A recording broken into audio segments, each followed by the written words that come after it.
fifth day of Chodesh Shvat, and we are at the top of Daf Kuf Hey Amud Aleph of Maseches Pesachim. The Gemara is going to be discussing a number of the halachas of interrupting meals, both at the beginning of Shabbos and at the end of Shabbos. And much of this is exceedingly important halacha l'maisa, with a couple of nafkaminas that I get asked as shalas halacha l'maisa pretty often. So this is all incredibly relevant. The Gemara tells us 3 lines from the top of Kuf Hey Amud Aleph, Rav Chananya bar Shamia v'talmidi de Rav haviyas besudasa. The Rav Chananya, the son of Shamia, and the Talmidim of Rav were all having a suda together. V'kay alay Rav Hamnun Sava, and Rav Hamnun Sava was with him. He was with him, and he was the guy that was serving them. Amrullah, they said to him, Zil chazi makdish Yomi, go and see if Shabbos has arrived. What exactly does that mean? If Shabbos has arrived is an important consideration that the Rishonim deal with. Does that mean the beginning of Shabbos, or does that mean Tesek Chavim? In makdish Yomi. But go and see if the day has become Kadosh. Nafsik ve'nikva'i l'shabta. And then, if that's the case, then we will stop our meal and establish that this is now going to be a Shabbos meal. What does that mean? We're going to stop and establish that it's a Shabbos meal. So Rashi points out to v'nafsik be'akiras ha'shulchan, take away the table. Ve'nikba'a l'suda seinu l'shabta l'shem Shabbos, meaning we'll take away the tables, we'll make kiddush, we'll bring everything back, and we will resume the meal. Amar lehu, so Rav Amnun Sava says to them, lo yitrichisu. You don't need to do that. You don't need to do that, meaning, Rashi tells us, to stop the meal, to take away the tray tables, in order to separate between the Suda Schol and the Suda Shabbos. You don't need to do that. What do you need to do? You just need to do Paris Mapa Mekadesh. Why? What's the reason for that? Because Shabbos kava nafsha. Because the Shabbos establishes that the meal is Shabbos for itself, meaning Shabbos becomes Kodesh whether you want it to be Kodesh or not. The Rashbam and Rashi both explain here, what does that mean? Shabbos, kavasa me'atzma. Rashi says, Shabbos becomes Kodesh by itself. And therefore, this is now considered to be a Suda Shabbos. And it's already different from a Suda Schol. What do you need to do? You need to be Paris Mapa Mekadesh. That's your obligation. You don't need to clear off the whole meal and restart the meal. You can pause the meal, do Paris Mapa, be Mekadesh, and then resume the meal. Rashbam here points out, it's one line down from the wide lines in the Rashbam. It says, the Shabbos he covered nafsha le sudasa. Meaning this Suda is now a Shabbos Suda. Why? And the Rashbam adds this additional din. Because once Shabbos starts, you can no longer continue eating without Kiddush, which means you have to stop. Any resuming of that makes it a Shabbos meal. So you don't need to pause the meal, clear off the tables. You just do Paris Mapa Mekadesh. The Amar Rav, because Rav himself said, Kashem Shabbos kavas leMaiser, kach Shabbos kavas leKiddush. Because Rav explained to us that the same way that Shabbos is kaveya with regards to Meiser, it's also kaveya with regards to Kiddush. What exactly does that mean? So the halacha is that you are not allowed to eat food unless you have taken Trumas and Meisers from it. However, you are allowed to eat a bunch of grapes b'derech harai, meaning you can have a snack from something that doesn't yet have Meiser taken from it. There is an additional din that you are not allowed to take off Trumas and Meisers on Shabbos, because that would be Tikkun. You're not allowed to be metakin those ochlim, which is why in Baba Medlikin we say that the 3 things a person has to say is Isartim, Iravtim, and Ligos Haner. Isartim, did you take with the Maishes? Because you can't take with Maishes when Shabbos begins. So let's say that you're having a snack, you're having a bunch of grapes before Shabbos, and then all of a sudden, boom, Shabbos starts. So now you need to make Kiddush in order to resume eating, but you also cannot carry on eating that snack, because since you cannot take off Meiser from this, anything that doesn't have Meiser taken from it already, even if it would be achilas arai, is now no longer achilas arai. Now it's considered to be achilas keva. You're eating a Shabbos meal. So Shabbos starts, and it makes everything that you are currently eating, now it needs to be a Shabbos meal, which means that it's no longer achilas arai, and it means you cannot eat without kiddush. It's no longer able to be eaten in a way that's just a snack. There's no snacks on Shabbos, only meals. The moment Shabbos starts, snack as a category ends. That's the din from the Gemara in Maseches Beitza. And that was the din of Rav. So the Gemara now discusses what the Talmidim of Rav were trying to figure out from this. Savri Mina, they learned from this inference of Rav, that maybe the same way that Shabbos is kaver for Kiddush, Shabbos is also kaver for Havdalah. So Rashi points out, what does it mean? It means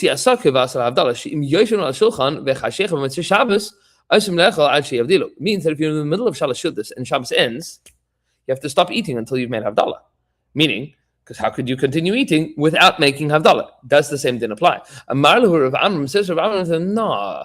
Hachi Amar Rav. This is what Rav said. Lekiddush kavas, it's kaver for Kiddush. V'lo lahavdalah kavas. But Shabbos is not going to be kaver for Havdalah, meaning you can carry on eating Shalosh Shuddis. That's not going to be a genai. It's not going to be denigrating to Shabbos if you continue your Shalosh Shuddis past dark. It is denigrating to Shabbos to continue your pre-Shabbos snack past the time for Kiddush. But then the Gemara qualifies this. V'hani mili le'inyan mifsak delay mafsikinon. That din is only with regards to stopping the meal. We don't stop Shalosh Shuddis in order to make Havdalah. But we definitely don't start a new meal once Shabbos is over. And this is why there is a push, according to some Shittas, that you should make sure to wash before Shkia Sachama. Because if you wash after Shkia, after sunset, then it looks like you are starting a meal without Havdalah. Now, those that argue, no, as long as it's very clear that it is still Shabbos and you're still treating it as Shabbos and this is still Shalosh Shuddis, then that push is not as much of a concern. But certainly once it gets dark, once it would already be Tesek Kachavim, so that you'd be Chayv in Havdalah before doing anything else, there already becomes much more complicated to start Shalosh Shuddis later, even if you wanted to keep Shabbos later. So the Gemara then qualifies further. So you're not allowed to start a meal. Okay. And with regards to stopping the meal, they only said this din with regards to eating. But with regards to drinking, no. Meaning, if somebody's in the middle of eating a Shabbos meal, you're eating your Shalosh Shuddis, you don't have to stop. What if you're just sitting and drinking, you're having a cup of coffee, a cup of tea, a cup of orange juice on Motzei, and it's Shalosh Shuddis time, and it's going into Motzei Shabbos, but you haven't eaten anything, you haven't been kaver Suda on anything, do you have to stop drinking your cup of coffee now that Shabbos has ended? Says the Gemara of that qualification of you don't have to stop doesn't apply to if you're only drinking. Meaning, if you're drinking a cup of coffee, you would need to stop. Then the Gemara qualifies that with regards to drinking, we only said that it's also for you to start drinking something after the time of meaning that you would have to stop drinking something on Shabbos. Before Havdalah, that would be B'chamra V'Shichra if it was talking about wine and beer. But with regards to water, Leislan Ba, we don't care about it. And on this, there is a big machlokes in the Achronim. What exactly we should understand from this din? Does that mean that if you began drinking water before Havdalah, you can carry on if you began drinking water before Havdalah, you can carry on drinking water after the time of Havdalah, even before you've made Havdalah? Or does it mean that you are allowed to have a cup of water before making Havdalah? And that is a big machlokus in the Achronim. Okay. Nevertheless, says the Gemara, Upliga de Rav Huna. All of this seems to be contradicting the sheet of Rav Huna. The Rav Huna because Rav Huna saw a person on Motzei Shabbos that was drinking water before Havdalah. Amarle, he said to him, Loi mistafi mar me askara. You're not worried of getting askara. Askara is a disease that a person dies of choking. Some kind of I think the article translated as diphtheria. So apparently this was the Gemara says that the Talmidim of Rabbi Akiva will die from Askara, which is Misa. It's the worst of the ways to die. And the Tanya Mishmei de Rabbi Akiva, they said in the name of Rabbi Akiva, Kol Hatayim Klum Kodim She'avda, anybody that eats anything, that tastes anything before making Havdalah, Mitasei Askara, the punishment of that is that you die of Askara. That's the way that you go. That doesn't necessarily mean that you die before your time. It just means that the way that you die, not you, Khalil, the way that a person dies, would be by Askara.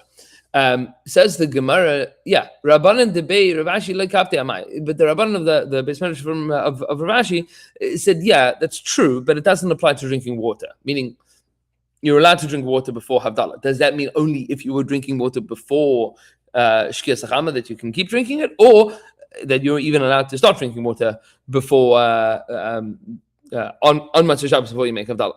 And that's the machlokes in Achronim. Okay. Ba minei Ravina me Rav Nachman Yitzchak. They asked the following question. Ravina asked from Rav Nachman Yitzchak. Mi shaloi kiddush be'erev Shabbos mahu? She can't v'alech kol hayom kulai. Sorry. Anybody that didn't make kiddush on Friday night, are they? What's the din with regards to them making kiddush the rest of Shabbos? Marle, so he says, "Mida Amri b'nei Rabbi Chia," from that which the sons of Rabbi Chia taught us. Anybody that has made Havdalah Matzah Shabbos can make Havdalah the whole week. Later, we're going to explain that only means until Tuesday night. We'll get there. That will be on Kuvav. So you can keep on making Havdalah. You still have time to make Havdalah.